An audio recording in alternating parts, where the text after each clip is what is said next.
Welcome back my friends. Numerical section में आपका एक बार मैं स्वागत कर रहा हूं। देखिए क्वेश्चन है जो रिफ्रैक्शन से रिलेटेड है या यूं कहें रिफ्रैक्टिव इंडेक्स से रिलेटेड है। तो चलिए क्वेश्चन सुन लीजिए जरा। The refractive index of flint glass is 1.65। जो रिफ्रैक्टिव इंडेक्स है वो आपको गिवन है और वो कितना गिवन है देखो 1.65। What is the speed of the light, हमें वेलोसिटी फाइंड करनी, speed of light in it means glass में, okay, but given speed of light in air is this. तो सुनो जरा मेरी बात, हमको रिफ्रैक्टिव इंडेक्स गिवन है कितना 1.65, हमको स्पीड ऑफ लाइट गिवन है जिसको हम सी बोलते हैं, वो कितनी है 3 × 10⁸ मीटर पर सेकेंड। हमको फाइंड करना है speed of light in the medium, यानी वी फाइंड करना है। आपको याद होना चाहिए, मैंने रिफ्रैक्टिव इंडेक्स का फॉर्मूला सिखाया था, अगर नहीं याद है तो याद कर लीजिए। Refractive index of any medium is equal to speed of light in vacuum या air, speed of light in vacuum या एयर, मतलब दोनों सेम सेंस में रहेगी, और speed of light in medium, speed of light in medium. यहां पर medium में हमें फाइंड करना है। अगर इसको सिंबल फॉर्म में लिखूं मैं तो रिफ्रैक्टिव इंडेक्स n = c/v होता है, ये फॉर्मूला यूज होगा। मुझे v चाहिए तो v = c/n, और c की वैल्यू हमारे पास कितनी गिवन है 3 × 10⁸। n कितना गिवन है बता सकते हो 1.65। ओके, क्या डिवीजन आता है तुम्हें, डिवाइड करना आता है तुम लोग को? तो बस अब डिवाइड करना है, तो 300/165 और 10⁸ कट कर दो, 5 × 3 = 15 और फिर 1 बचा, 5 × 3 = 15, क्यों भाई जी 5 × 6 = 30, क्यों बच्चा? तो 11 और 2 20 20/11 10⁸, या यूं कहेगा डिवाइड करना है मुझे पूरा डेसिमल में 1.9 बचा 90, तो 8 × 88, ओके, तो 220, बस ठीक है, इतना सफिशिएंट है आपके लिए। मीटर पर सेकेंड, नोट कर लीजिए इस क्वेश्चन को। One more question please listen, the question is given here, please ध्यान से सुन ले और समझ ले। The refractive index of the glass with respect to air. Symbol wise सुनिए, अगर हम सिंबल वाइज लिखें विद रिस्पेक्ट टू एयर बोला है ना ग्लास का, पता क्या गिवन है ANG। जिसके रिस्पेक्ट में बोलते हैं उसको आगे लिखते हैं और जिसका बोलते हैं उसको बाद में लिखते हैं। ANG गिवन है तुमको, कितना गिवन है जरा बताओ इस क्वेश्चन में 1.5, ओके। अच्छा, What is refractive index of air with respect to glass, यानी फाइंड क्या करना है GNA आपको फाइंड करना है। बताओ इतनी बातें समझ में आई कि नहीं? सिंबल वाइज एक रिलेशन हमने पढ़ाया था, उसको बोलते हैं प्रिंसिपल ऑफ रिवर्सिबिलिटी। क्या बोलते हैं मैं बता देता हूं आपको जानकारी के लिए, प्रिंसिपल ऑफ रिवर्सिबिलिटी। मतलब इसका समझ लेना क्या फॉर्मूला होता है, मैंने सिखाया है 1 and 2 का प्रोडक्ट 2 and 1 से करते तो हमेशा क्या आता है 1, या इसी को हम ANG और GNA पे लगा दे तो ANG प्रोडक्ट ऑफ GNA हमेशा क्या आना चाहिए 1।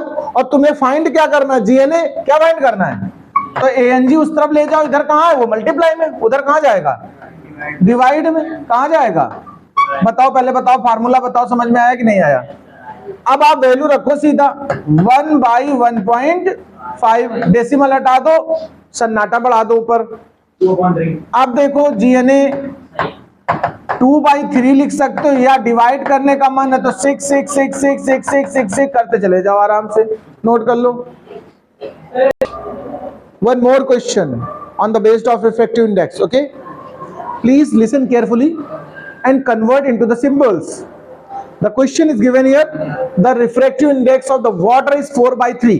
देखो मेरी बात सुनिए प्लीज, अगर कभी क्वेश्चन में ये बात कह दे डायरेक्ट विदाउट रिस्पेक्ट बोले अगर, तो आप अपने आप कंसीडर करो विद रिस्पेक्ट टू एयर। इस क्वेश्चन में कहा था refractive index of water is 4/3, तो मतलब विद रिस्पेक्ट टू एयर है वाटर का इंडेक्स। आप यानी सिंबल जब बनाए तो ऐसे लिखें, एयर के रिस्पेक्ट में गिवन है, कितना गिवन है 4/3। क्लियर बात? अच्छा, व्हाट इज द, और सुनो आगे, एंड फ्लिंट ग्लास का कितना है 1.65।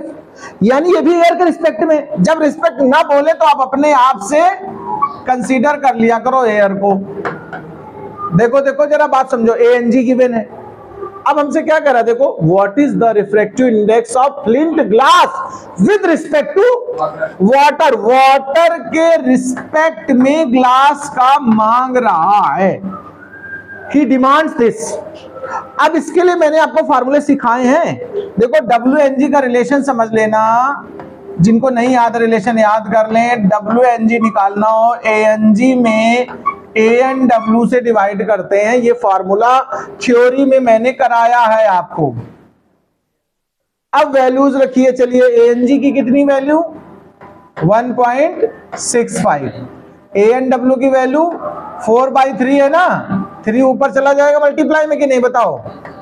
1.65 इंटू 3/4 मल्टीप्लाई कर लो, 4 से डिवाइड कर दो। 3 5 जा 15, 3 6 जा 18 और 1 19, 3 1 जा 3 और 1 4/4, 4 1 जा 4, 4 2 जा 8 और 4 3 जा 12। क्यों भाई 15 है ना, 3 बचा 30 हो गया, तो 4 7 जा, बस इतना बहुत। ऐसे 2 डिजिट तक भी अगर आप फाइंड कर दोगे तो भी आपका करेक्ट माना जाएगा। नोट करें। One more question please, this is also important question. Question क्या है सुने, a ray of light passes from air to glass. कहां जा रही, एयर से ग्लास में। And angle of incidence 60 degree. देखो एंगल ऑफ इंसिडेंस को हम लोग क्या बोलते हो, आई, ये 60 डिग्री है। रिफ्रैक्टिव इंडेक्स मतलब n गिवन है तुम्हें 1.5। एंगल ऑफ रिफ्रैक्शन पूछा, मतलब आपसे क्या पूछा है, R पूछा है। अगर आपने थ्योरी पढ़ी है तो अपने आप सिंबल देख करके आपको गेस हो जाएगा कौन सा फार्मूला यूज करेंगे। तो सिंपल सा स्नेल्स लॉ यूज करेंगे कि नहीं करेंगे बताओ, by Snell's law. Snell's law हमारा पता क्या कहता है, n = sin I by sine R. देखो मेरी बात सुनो, मुझे आर चाहिए पहले, तो पहले साइन आर को निकालो। तो साइन आर इधर ले आओ, देखो n into sine r = sine i बना कि नहीं बना बताओ। अब जो नोन है वो रख दो, जो अननोन है वो निकालेंगे। n की वैल्यू कितनी है 1.5, साइन आर, साइन आई की वैल्यू कितनी है 60 है। साइन 60 की वैल्यू जानते हो कितनी होती है, इसको पहले कट कर देते, 5 3 जा और 5 2 जा, तो 3/2 इंटू साइन आर = √3/2 होता है साइन 60 की वैल्यू। अब ये दोनों नंबर्स उस तरफ ले जाओ, तो साइन आर = √3/2, इधर डिवाइड वाला मल्टीप्लाई, मल्टीप्लाई वाला डिवाइड, 2 से 2 कैंसिल। साइन आर = √3/3 आएगा, सुन लिया ना मेरी बात। इसका मतलब होता है √3/√3 इंटू √3। देखो 3 को क्या लिख सकते हो, 2 टाइम्स मल्टीप्लाइड बाई √3, एक √3 कैंसिल हो गया, 1/√3। अब सुनो, साइन में जो तुम्हें टेबल लर्न होगी उसमें किसी की वैल्यू 1/√3 नहीं होती है। इसलिए ऐसे नंबर जब कभी आ जाए एग्जाम में आपके सामने, तो हम इसका आंसर फाइनली नहीं निकालते बल्कि ऐसे लिखते हैं, देखो R = sine inverse in bracket 1/√3। बस हम ऐसे लीव कर देंगे, बस दिस इज द आंसर। तो देखिए एक और क्वेश्चन है, थोड़ा बढ़िया है, इसको देखिएगा। इसमें एक नया फार्मूला यूज करने वाला हूं मैं। पहले मैं आपको क्वेश्चन एक्सप्लेन कर दूं, फिर मैं सोल्यूशन की बात करता हूं। The question is here, monochromatic light. अब पहला वर्ड यही समझ लो क्या होता है, आप जानते हैं मोनोक्रोमेटिक। देखिए नाम से तो लग रहा है मोनो मतलब सिंगल, क्रोमेटिक मतलब कलर, सिंगल कलर की लाइट, लेकिन एक्चुअल मीनिंग इसका कुछ और है लाइट में। मोनोक्रोमेटिक मतलब होता है सिंगल वेवलेंथ। क्या होता है, मोनोक्रोमेटिक वर्ड अगर आ जाए तो इसका मतलब होता है सिंगल वेवलेंथ की लाइट, या फिक्स वेवलेंथ कह सकते हो, कांस्टेंट वेवलेंथ कह सकते हो। अगर आपसे कभी कोई पूछ देना कि कोई एग्जांपल बताओ मोनोक्रोमेटिक लाइट का, ये जो सन से लाइट आती है व्हाइट लाइट बोली जाती है, क्या होती है, mixing of many coloured light. Monochromatic light का अगर एग्जांपल पूछा जाए तो लिख लीजिए आप लोग, एग्जांपल में मोनोक्रोमेटिक कौन सी होती है, मरकरी लाइट मोनोक्रोमेटिक होती है, सोडियम लाइट मोनोक्रोमेटिक होती है। ये नाम सुने कि नहीं सुने आप लोगों ने? देखिए जो CFL है ना, या फ्लोरिसेंट जो ट्यूब लाइट आती हैं, वहां मरकरी की पॉलिश होती है अंदर, उससे जो इमिट होकर लाइट आती है उसको बोलते हैं मरकरी लाइट। CFL वगैरह में व्हाइट कलर से देखा होगा। ऐसे कभी येलो कलर की आपने लैंप देखी हो कोई, उसमें सोडियम से पॉलिश्ड होती है, वो सोडियम लाइट होती है। ये सभी जो होते हैं सोर्स, ये मोनोक्रोमेटिक लाइट होते हैं। तो चलो अब क्वेश्चन को आगे बढ़ाता हूं मैं। तो monochromatic light of wavelength, wavelength को हम लोग जब लैम्डा बनाते हैं सिंबल, और ये हमारा 589 नैनोमीटर्स है। कभी भी अगर नैनोमीटर, देखो मैं कन्वर्जन बता दूं, 1 नैनोमीटर मतलब होता है 10⁻⁹ मीटर, और 1 एंगस्ट्रॉम मतलब होता है -10 मीटर। फिलहाल यहाँ नैनोमीटर है इसलिए हम इसको मीटर में कन्वर्ट कर रहे हैं। तो 589 10⁻⁹ ये मीटर बन गया लैम्डा। गिवन है तुम्हें, देखो is incident from air to water, air से वाटर में जा रही है। What is the wavelength, frequency and speed of refracted, यानी देखो पहले एयर में लाइट थी और फिर कहां चली गई, वाटर में। देखना मेरी बात को सुनना, एयर टू वाटर जा रही है लाइट। तुम्हें यहां की सब डेटा दिया है ऊपर का, एयर के कॉन्सेप्ट का, यानी जो वेवलेंथ गिवन है किसके लिए गिवन था, एयर के लिए। अब क्वेश्चन हमसे मांग क्या रहा है, यहां का वेवलेंथ देखो, वाटर में वेवलेंथ बताओ पहला, वाटर में फ्रीक्वेंसी बताओ दूसरा, और एक चीज पूछी है हमसे क्या, रिफ्रैक्टिव इंडेक्स तो गिवन है वाटर का, स्पीड ऑफ लाइट रिफ्रैक्टेड, यहां की वेलोसिटी बताओ।